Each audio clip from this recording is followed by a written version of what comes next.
So Armored Core 6, Fires of Rubicon, came out today, as of this video being posted.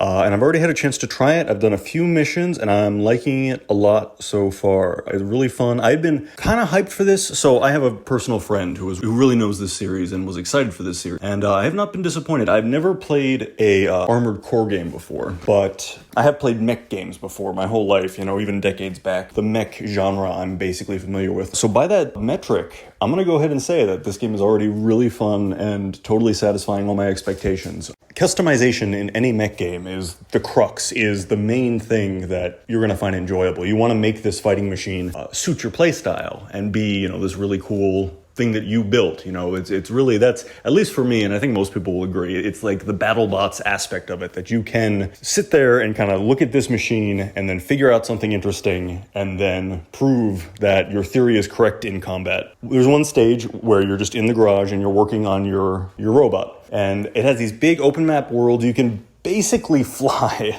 It's kind of like has the original Superman rules. If you remember, like you can jump tall buildings in a single bound. And you'll see, it seems to be like a rule where you just have to touch the ground again. It's not even like, there's not even that much cooldown on flying again, but you do need to settle down on the ground. And even there's already some interesting tactical things that have come up for that reason, because so explosions will, hit the ground near you and detonate, and then you're caught in that blast area. The first boss battle kind of makes heavy use of that. And so you really, to beat that boss, you want to be in the air as much as possible, because it's going to just it's going to hit you with all these explosives that are all going to detonate at your feet and then hit you in the blast. But if you're up off the ground at all, then every shell that's not a direct hit just whizzes past you. So a lot of interesting things like that. There's already, I can tell, this is going to be very 3D. You really have to be conscious of what's above you and below you and all around you, which is really, really cool. It almost feels like, in terms of where it's just kind of fun and addictive, you can just kind of pick it up and play it. It really, to me, kind of reminds me of Metal Gear Rising: Revengeance. For those of you who are familiar, in that, you're a cyborg ninja. And so I would describe this as almost just more like 3D Metal Gear Rising: Revengeance, where you're just kind of it's very frenetic. It's almost kind of like bullet hell-esque, where you're just constantly trying to keep track of where things are and what's about to hit you so that you can move in, any infinite number of directions to improve your situation. It almost has like a dogfighting aspect to it, and you will. Already I've fought, giant aircraft. So, it almost does kind of feel dogfighty, where you're trying to turn as hard as you can, because you and the opponent just zip past each other, and whoever turns that circle tighter is now going to be able to shoot at the other one's back, stuff like that. And then the customization, that's another great example of how the customization plays in. You're going to build a robot for a job, and hopefully it'll pay off.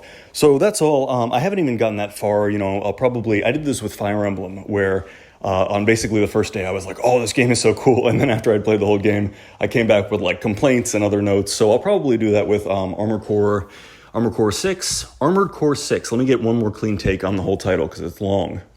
Armored Core 6, Fires of Rubicon. Oh, I will actually talk about that too. So the plot is already pulling me in. It's pretty interesting. So Rubicon is the planet that you're on, and the Fires of Rubicon refer to there's this, I already forget what it's called, but there's this unobtainium. There's this rare material that's super useful for data transfer and energy production is how they describe it. And I guess it caught fire in a universal explosion.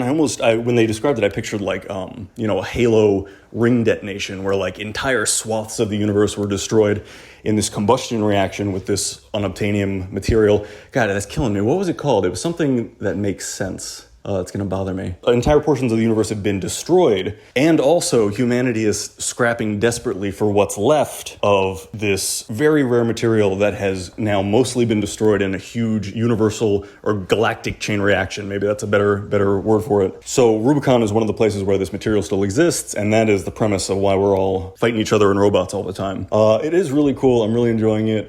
Really good first impression on me in terms of playing this series for the first time. It does so far have everything that I like in a mech game. I'm not sure yet. It doesn't seem to have... I will say this, actually.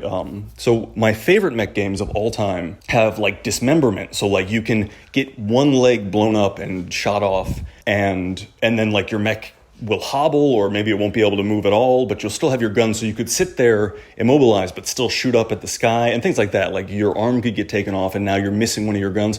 I have not seen that yet, but maybe they're still going to introduce it. I've only played a few of the initial missions. They're still like onboarding me with a lot of stuff. So I'll keep an eye out for that. And but yeah, that's all I have to say. I'll definitely check in about this game again. If you like this kind of game, I definitely recommend it. And you know, you get a little cash for a new release, I would say check this one out. If you made it to the end of the video, thank you so much for watching. Please feel free to leave me a like, comment, subscribe. Those all help my channel, help more people see this kind of content. And I will catch everybody soon.